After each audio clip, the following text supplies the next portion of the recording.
현재 헌법재판소의 홈페이지는 국민들의 다양한 목소리로 가득 찬 상태입니다.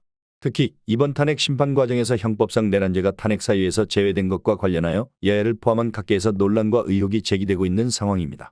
안녕하세요, 여러분. 오늘은 헌법재판소와 윤석열 대통령 탄핵 심판을 둘러싼 논란에 대해 이야기해 보겠습니다.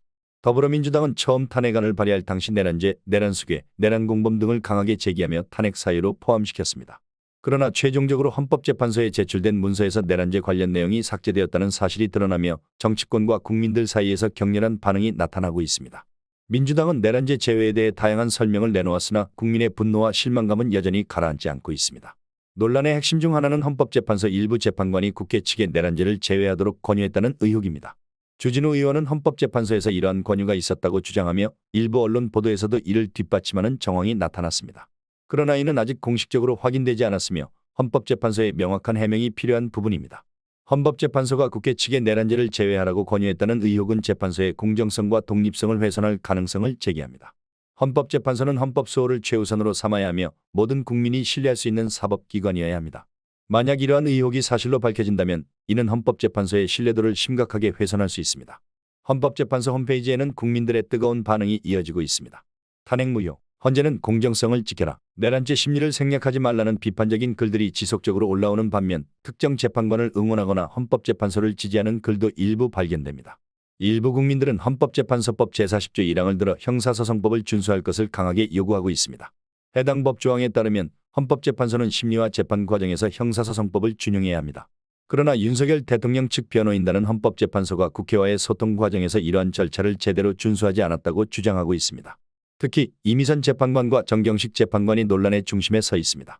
이미선 재판관은 문재인 전 대통령이 임명한 인물로 정치적 성향이 논란이 되는 반면 정경식 재판관은 윤석열 대통령이 임명한 인물로 비교적 보수적 성향으로 평가받습니다.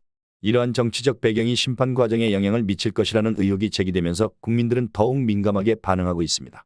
더불어민주당은 이번 내란죄 제외가 헌법재판소의 권유 때문이었다고 주장합니다. 그러나 이 주장에 대해 의구심을 제기하는 목소리도 적지 않습니다. 만약 헌법재판소가 실제로 국회의 내란죄를 제외하라고 권유했다면 이는 공정성과 독립성에 중대한 문제를 일으킬 수 있습니다. 반대로 국회가 스스로 내란죄를 제외하기로 결정했다면 그 배경 역시 철저히 밝혀야 할 필요가 있습니다. 헌법재판소는 14일 첫 변론기일을 앞두고 있습니다. 이 과정에서 내란죄 제외와 관련된 의혹에 대해 명확한 입장을 밝혀야 할 것입니다. 주진우 의원은 탄핵 심판의 과정이 절차적으로 공정하지 않다면 국민적 신뢰를 잃을 수밖에 없다고 강조합니다.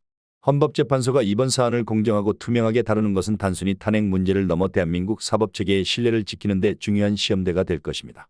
이번 탄핵 심판은 단순히 윤석열 대통령 개인의 문제를 넘어 대한민국의 헌법적 질서와 사법적 공정성을 시험하는 중요한 사건입니다.